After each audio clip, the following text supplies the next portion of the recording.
What is up, Earth's mightiest subscribers? It's Blerd without fear. Welcome back to the channel. All right, today's video, we are going to be talking about Wolverine number 20 by Benjamin Percy and Adam Kubert. And in this video, I'm going to tell you exactly why Deadpool is suddenly taking over this Wolverine comic and how a former X-Man has become the next major threat against Krakoa. We're going to talk about all this and more right now. But first, let's hit that intro. You can't see me, you Stevie, wondering how I reach more evolutions than Evie and make it look easy. So the first thing anyone reading this comic is probably going to start thinking about is, okay, well, what the hell is Deadpool doing taking over this Wolverine comic? Is Benjamin Percy secretly trying to tell us he wants to write Deadpool? It's funny because he kind of does this interesting mix of taking some of the things that actually work from, Deadpool comics as we know it, while all the while sneaking in some stuff from the Deadpool movies as well. It works for the most part. More than half of this comic spends its time kind of showing you that Deadpool isn't really an X-Man the way a lot of people like to think of him as. He's not a mutant, he's mutant adjacent, he is technically a human mutate, kind of similar in ways to the character Mr. Sinister. He wasn't born a mutant, but he's always been associated with X-Men related things, and he is, for all intents and purposes, an OG X-Force character. I mean, honestly, that's mostly what I remember him from back in the day when I was a kid coming up. One of the first X-Force comics I ever owned had Deadpool in it. All that aside, Deadpool wants in. He wants in on the entire Krakoan experiment, and he proves that he's willing to do whatever it takes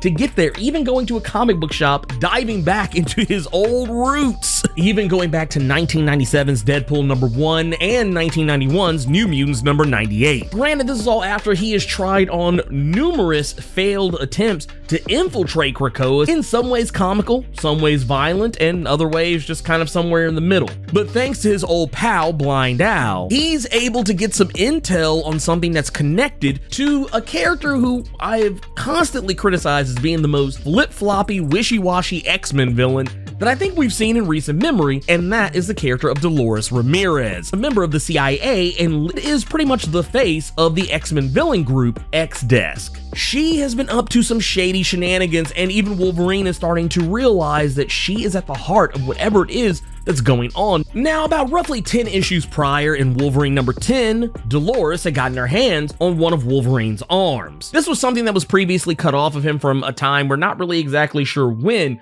However, this arm is really important because Wolverine is worried that X-Desk is likely going to try to use it to make clones of him, because we've already seen that Zeno is more than capable of making clones of Domino, as well as taking her mutant probability warping powers and giving it to other people. But we've also seen that Mikhail Rasputin has been able to create a warped clone version of Kid Omega, one that was eerily reminiscent of Freddy Krueger. So who's to say that X-Desk can't do something similar? They could very likely create their own versions of Wolverine. Now, Blind Al has given Deadpool information about what Dolores has been up to, and while Wolverine is going out on his own to try and take down Dolores and get the arm back and put the kibosh on whatever it is she's trying to do, Deadpool's already beat him to it. Now, whatever is going on here, Dolores is not the only one involved, because the first thing we see is that Deadpool has already taken out a squad of what appears to be X-Men clones, but they're actually not clones. These Quotey Fingers clones are actually more like highly sophisticated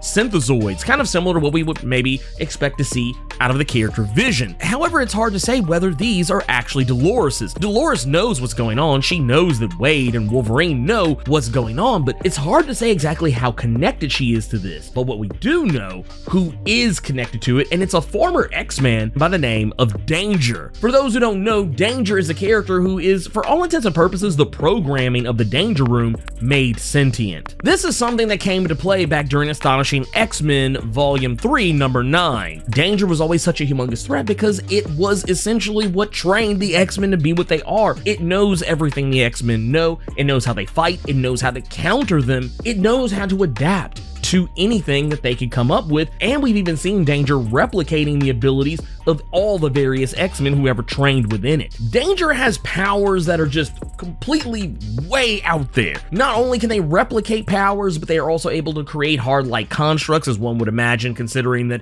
the Danger Room largely used holograms. They can also take control of just about any form of machinery or technology around them. And not only that, she could self-replicate. Now, she did have the fatal flaw of not being able to break against her core programming that she wasn't allowed to kill anyone who was designated as an X-Man, so we don't really know whether or not that is still in play or not. But the fact that she is the one who seems to be kind of behind all this, at least as far as everything that's going on Krakoa, she at the very least knows what's going on with Wolverine and Deadpool. Now, is she friend or foe? Is she working with Dolores Ramirez, or is Dolores Ramirez working for her? Where exactly is Danger in all of this? One of the last times I can remember seeing her was back during X-Men Blue in 2018, so it's hard to say what's going on with her right now. But considering how meta Deadpool is, he always seems to be aware of plot points and things are going to happen within the comics. He does specifically use Danger's name when he talks about what kind of danger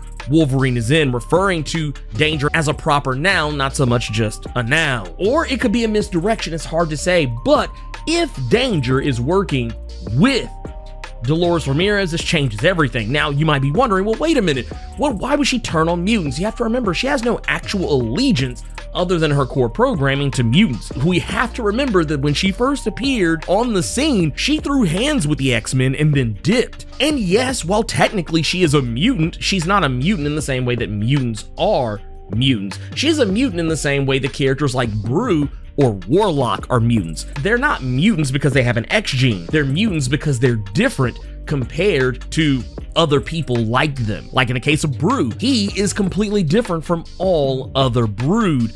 Warlock is different from all other Technarchs, hence why they're referred to as mutants. But something tells me whatever is going on here, Danger is going to be factoring pretty heavily into the pages of Wolverine, as well as maybe even what's going on with X-Force, even though X-Force has their own fish to fry right now in terms of Cerebrax, but maybe those two things are connected. We have to admit, Benjamin Percy is writing both of these books, X-Force and Wolverine, and more often than not, these books have had a lot of crosstalk with one another, to the point that sometimes when I've been doing videos for these comics and even just reading them, sometimes I forget, wait a minute, did this happen? Is this connected to something that happened in Wolverine? Or is this something in Wolverine that's connecting back to X-Force? These two books, they dip back and forth between each other to the point where, honestly, I'm almost surprised that they didn't just leave them as one book. Regardless of all that, that is what's going on with Deadpool, why he is trying to join up with X-Force, and how he's trying to prove himself so that he could become an official member of the Krakoan community. Anyways, let me know what you thought about Wolverine number 20. Keep it plus ultra and sound off in the comments.